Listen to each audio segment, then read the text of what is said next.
Hola, ¿cómo están? Nos encontramos en este momento tan especial para la humanidad.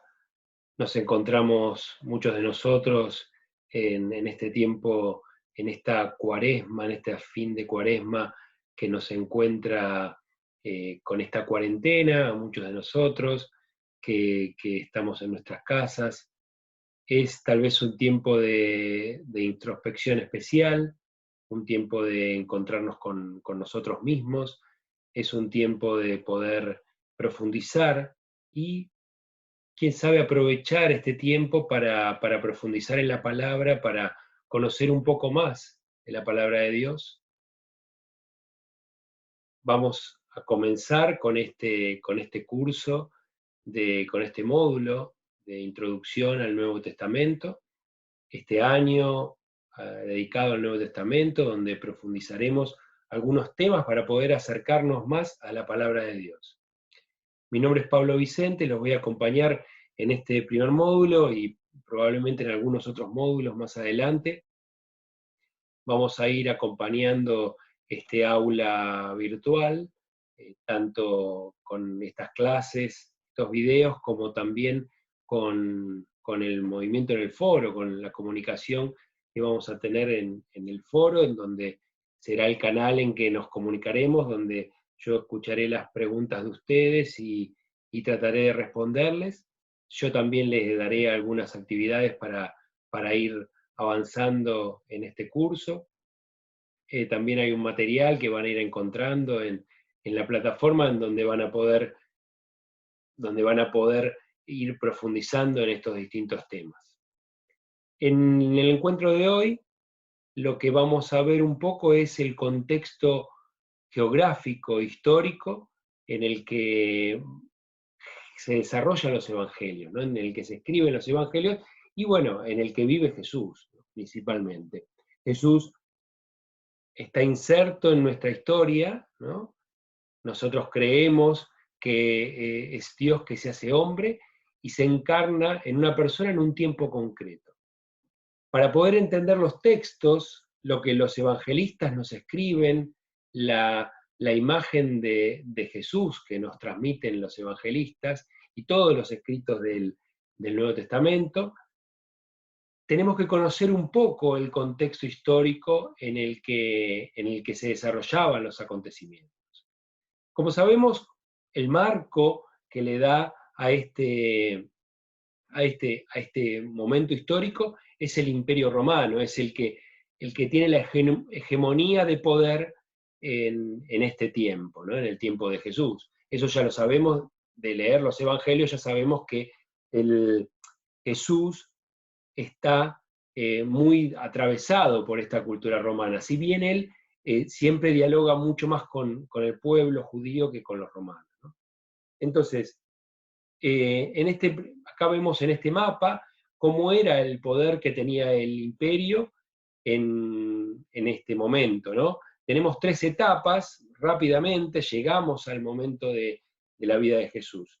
Entonces, el color más oscuro, vemos ahí en el centro, cerca de Roma, en Italia, como en el año 300 antes de Cristo, ¿no?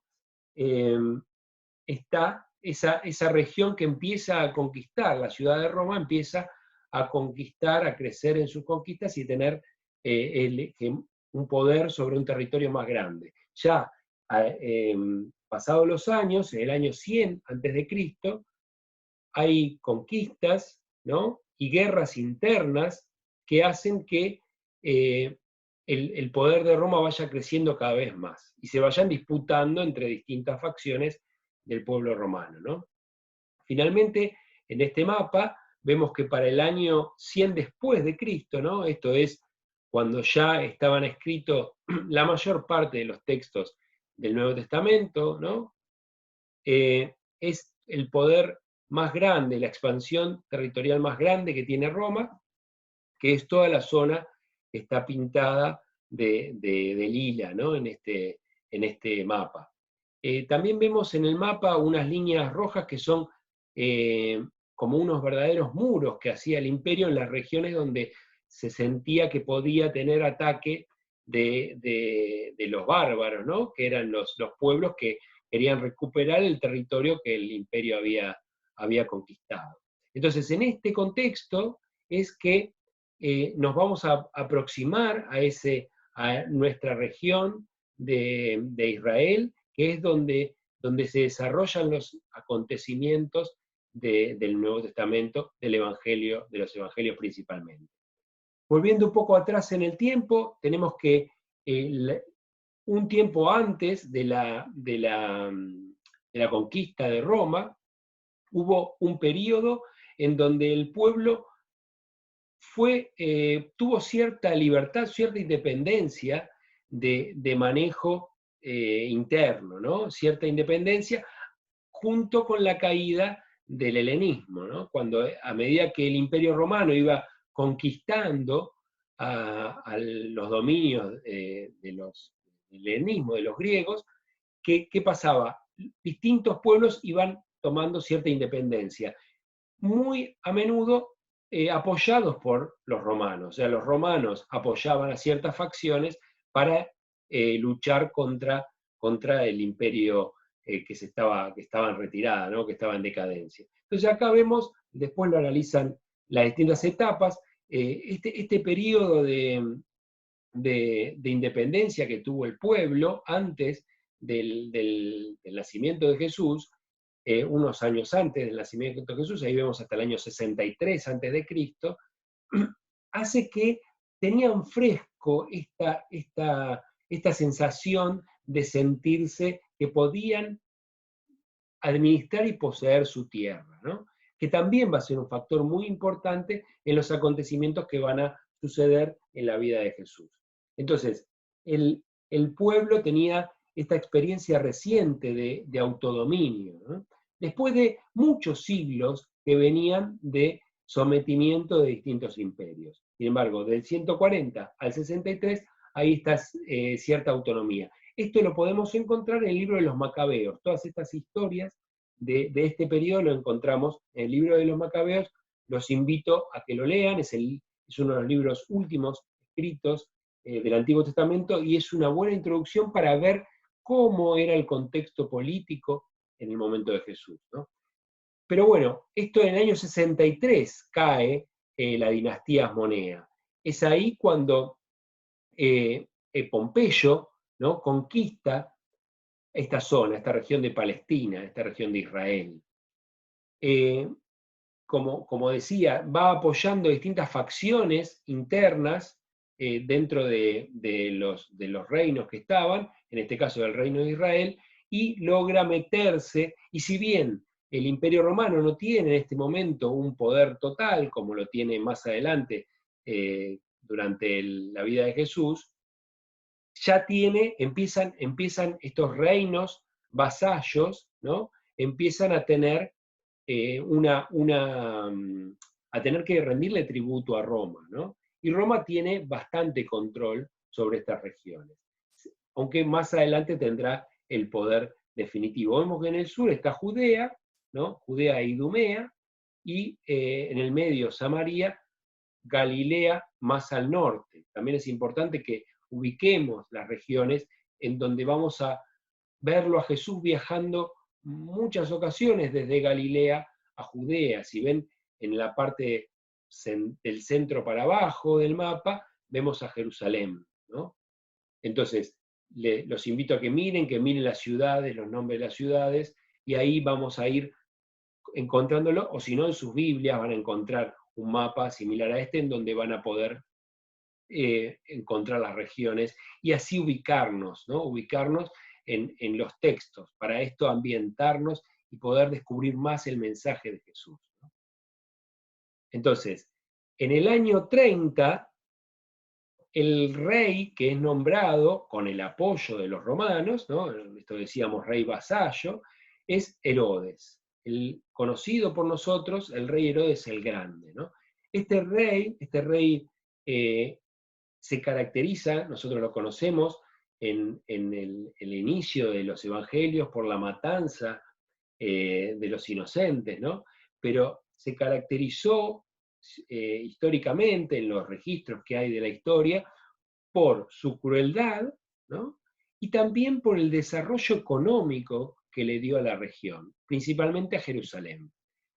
El templo que nosotros conocemos, que se ve en los evangelios, es el templo al que va Jesús, ¿no? En el que Jesús entra, en el que Jesús espanta a los vendedores.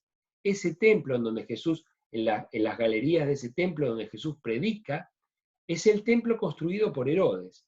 Y era una construcción inmensa, y no era solo el templo, sino toda la ciudad, todos los palacios que había alrededor del templo eran de una majestuosidad desconocida en la región. Era el edificio, era la construcción, la ciudad más, más grande que había en ese momento en la región, y esto fue reconocido siempre a Herodes, tanto esto como su crueldad, ¿no? con los que le desobedecían.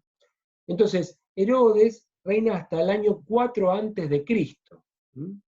Fíjese que ahí vamos a tener un tema con las fechas, porque supuestamente Herodes está en el nacimiento de Cristo. Bueno, ahí aparentemente el tiempo del nacimiento de Cristo es el año 6 antes de Cristo, ¿no?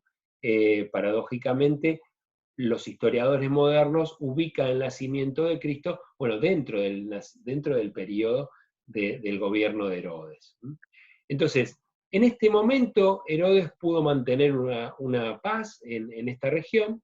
Cuando muere Herodes, Roma, en realidad, el emperador romano divide esta región en 3 de sus hijos, que estaba Herodes Antipas, en Galilea, que es el que conocemos de los evangelios, ¿no? el que manda a matar a Juan Bautista, ya no es Herodes el Grande, sino es el hijo de Herodes, que es Herodes Antipas, y Herodes Filipo y Arquelao.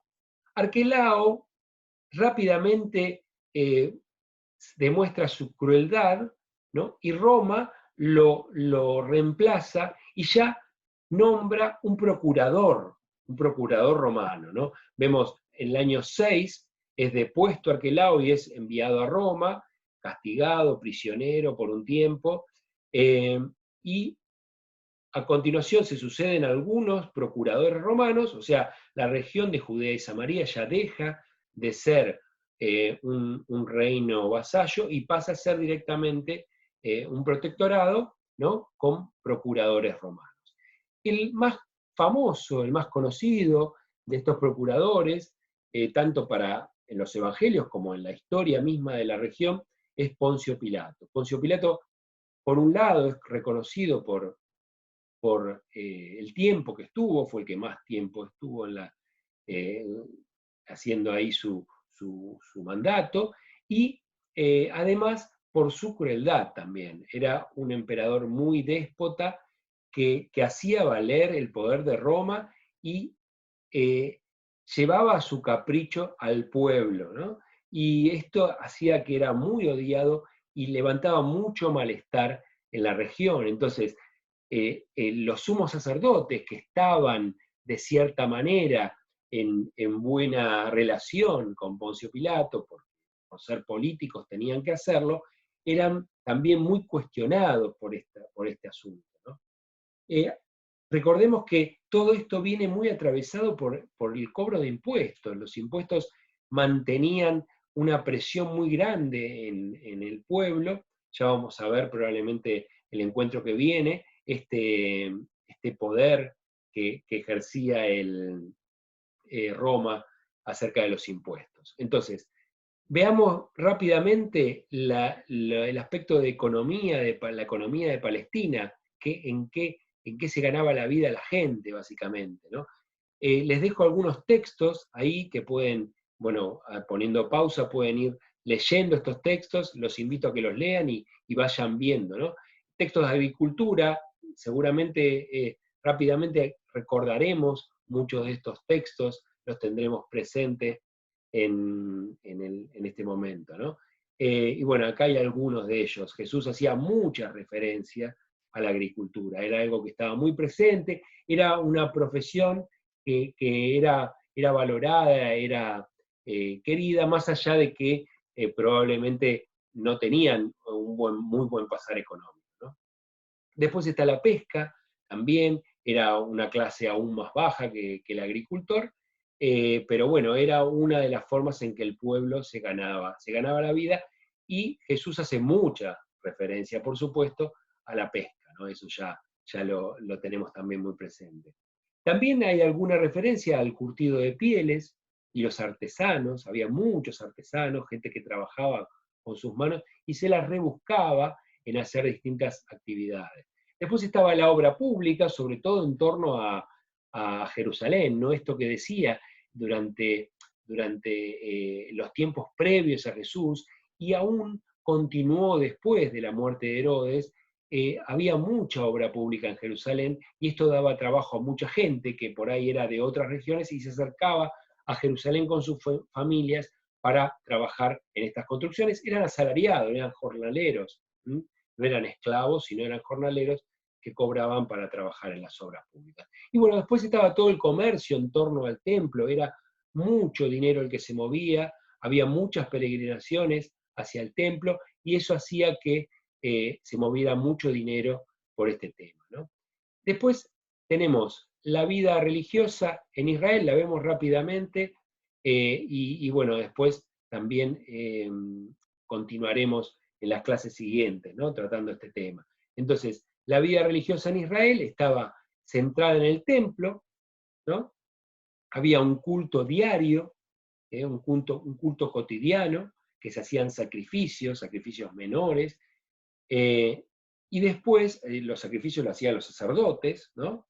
Y había grandes fiestas y peregrinaciones, había varias fiestas y peregrinaciones que a lo largo del año suscitaba peregrinaciones que se acercaban de judíos de ciudades más pequeñas del interior, que se acercaban al templo, incluso de fuera de Israel venían, ¿no? La ley les exigía que al menos una vez al año para una de estas grandes fiestas se acercara, ya sea la Pascua, bueno, Pentecostés, estos son los nombres que usamos nosotros hoy, ¿no? Después estaba el Sabbat, el sábado, que era también una celebración muy respetada, y esto sí se daba no solamente en el templo, sino en cada sinagoga, en cada pueblo del interior de Israel, que se cumplía con este precepto, ¿no? De no caminar, de no trabajar, y bueno, y también el día anterior de estar en la sinagoga leyendo la Torá, ¿no? Había gran cantidad de normas que regulaban la vida cotidiana. También nosotros en muchas ocasiones vemos que, no sé, cuando Jesús cura a un leproso, lo manda a que hable con algún sacerdote para que certifique. También a Jesús le recriminan en muchas ocasiones, y a los discípulos en muchas ocasiones le recriminan que él pueda estar en esto de estar con la gente, de que tenga que estar con la gente cuando tenía que cumplir ciertos preceptos, ¿no? Había ciertos grupos que cumplían más estos preceptos y otros grupos que los cumplían un poco menos. Finalmente, bueno, tenemos también en las sinagogas, ¿no? En Palestina y en otras grandes ciudades. Se estudiaba mucho la Torá, había mucha gente, a diferencia de otros pueblos en ese momento, se estudiaba mucho, había mucha gente en proporción a otros pueblos que sabía leer. Eso era algo bastante extraño. En esa época había muchas escuelas, incluso venían de otras ciudades a estudiar con los rabinos, ¿no? Con los rabinos que eran personas muy famosas y muy cultas, ¿no?